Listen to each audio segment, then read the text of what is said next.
Amara had given everything to her career, only to be passed over for the promotion she deserved. But the world that rejected her would never be the same. What happened next will shock even the most seasoned. Let's start from the beginning. Amara Johnson had given Thompson & Company everything. Late nights, early mornings, unwavering dedication. She wasn't just competent. She was exceptional. Her reports were flawless. Her leadership natural. Her results undeniable. Everyone knew she was the obvious choice for the new managerial position. Everyone except David Thompson. The announcement came in an email. Concise, impersonal. The position had been filled. Amara's stomach tightened as she read the name. Jason Whitmore. Younger. Less experienced. Less qualified. White. The office felt suffocating. She forced herself to breathe, to stay composed, as she walked to David's office. Knocking once, she entered, her voice steady. "I'd like to understand the decision," she said. David barely looked up. "It wasn't personal, Amara. You just weren't the right fit." Her fingers curled into fists at her sides. "Can you tell me why?" He sighed, leaning back in his chair with practiced indifference. "Jason has more leadership potential." A lie. She had mentored Jason. She had fixed his mistakes, smoothed over his missteps. Leadership potential? He didn't even understand half the work she did. She inhaled sharply. "I've led more projects than anyone in this department. My performance reviews have been spotless. What exactly made me not the right fit?" David's lips curled in something between a smirk and a shrug. "It's just business, Amara. Maybe next time." Maybe next time. The words settled into her bones like ice. She had spent 5 years proving herself, outworking, outperforming, only to be reduced to not the right fit. She knew what he meant, and she knew there was never going to be a next time. Her heart pounded as she left the office, her hands trembling with the effort to contain her fury. The injustice was suffocating, pressing against her ribs like a vice. But she refused to break. Not this time. For weeks, Amara threw herself into her work with a focused intensity. But something had changed. She wasn't just doing her job anymore. She was driven by something deeper, something darker. The relentless grind, the long hours, the meticulous attention to detail. None of it felt satisfying. There was no pride in doing things the right way anymore. Her efforts had been unnoticed, ignored, and she was tired of it. The bitterness gnawed at her every moment.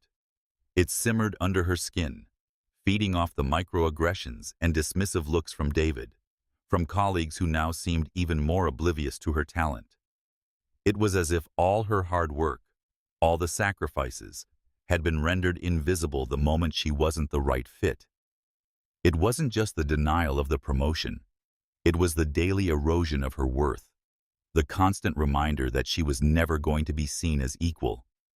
The feeling of being overlooked was suffocating, and with every passing day, it weighed more heavily on her. Then came the news. David's incompetence had caught up with him. The company was in turmoil, the crises mounting, and whispers of his position being in jeopardy filled the halls. Amara overheard bits of conversations about a potential reshuffling of roles, talks of new leadership. For the first time in weeks, a flicker of hope sparked within her. Could this be her moment? She knew that if she could get the right exposure, prove herself one last time, she might finally be seen. She could outshine the rest, show them what they had been too blind to notice. But she also knew it wouldn't be easy. The hatred she felt toward David was now more than just personal. It had become fuel, a relentless drive that pushed her to the brink. She couldn't shake the feeling that this might be the only chance she'd get to take control of her destiny. A month later, the moment Amara had been waiting for arrived. David, after a string of blunders, was unceremoniously dismissed from his position. The decision was swift, final, and cold, his failures too obvious to ignore any longer. The irony was rich, but even more shocking was what followed. Amara, the woman he had passed over, the one he had so easily dismissed, was promoted to his position. It was a statement, both personal and professional. To David, it was a crushing blow to his pride, but to Amara, it was a powerful vindication.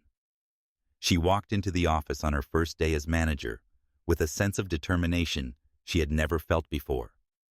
The building felt different, the walls suddenly full of potential. As she passed David's old office, she slowed her pace, the air thick with memories. His office, his domain, stood there, empty now, like a shell. Her pulse quickened as she glanced in, and for a brief moment, the flood of old emotions hit her. The condescending remarks, the blatant disregard, the constant feeling of being less than. He was no longer in charge. She was. The realization was intoxicating. Amara stood there for a second, soaking in the moment, before she turned and headed toward the boardroom. The weight of her footsteps echoed in the hall. She felt a surge of confidence with every stride, her posture straight, her mind focused. As she entered the room, her gaze flickered toward David, who had been relegated to a lower role. His eyes widened, disbelief flashing across his face. He was no longer the one in control. That position, her position, was hers now. Amara couldn't help it. A small, triumphant smile tugged at her lips, a quiet acknowledgement of the journey she had endured to get here. The tables had turned. In the months that followed, Amara's success was undeniable. She didn't just meet the expectations that had been set for her. She exceeded them. Under her leadership, the company began to thrive. There were tangible improvements in efficiency and morale.